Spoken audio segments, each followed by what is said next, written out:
PBL Breaking News, Mars Alba to Akari na. Dreamline bumaba ang laro, NX-led Dark Horse.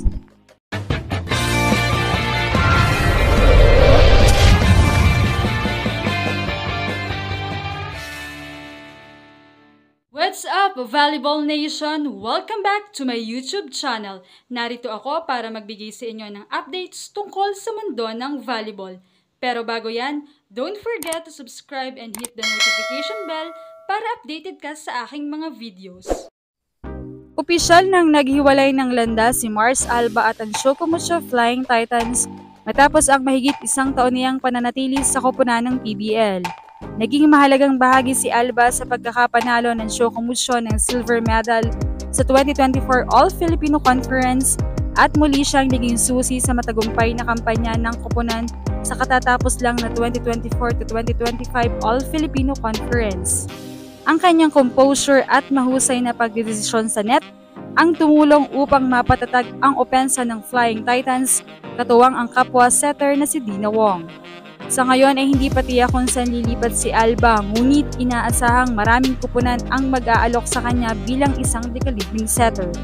Samantala ay matagal na ngang nababalita na mapupunta ito sa team na mukhang kailangan siya dahil nalagasan nga sila ng isa pang setter, ang Team Akari Chargers. Kung saan nga ay nito lamang ay inanunsyo ni dating team captain na si Michelle Cobb ang kanyang maagang pagre-retiro bilang volleyball player. Kaya naman sumasantig ngayon ang Akari kay Camille Cal bilang main setter na masasabing hindi stable at walang koneksyon sa mga spikers niya. Kaya naman good addition si Mars Alba sa team at makikipag-reunite din siya sa kanyang dating teammate sa F2 na si Ivy Laksina. Punta naman tayo sa Creamline Cool Smashers na fresh pa mula sa masakit na talo sa kamay ng Signal. Bagaman pinuno nila ang kanilang team ng mahuhusay, young and talented na middle blockers, kinapos naman sila sa mga open hitters. Mula nga sa naging pagkatalo nila sa Signal ay samot-saring reaksyon at komento na ang natanggap nila, kung saan si Pons lang naman daw ang nawala, pero nawala na rin ang mga spikers o ang performance ng ibang mga spikers pa. Si Valdez nawala pa rin receive at dig, kaya naman punteriya siya sa serves ng kalaban, habang hindi rin makaporma ng maayos si Galanza. Sana man lang daw ay kinonsider ng team at management na kailangan nila ng open hitter dahil nga hindi na talaga mga giving masyado ang OG wingers ng Cool Smashers.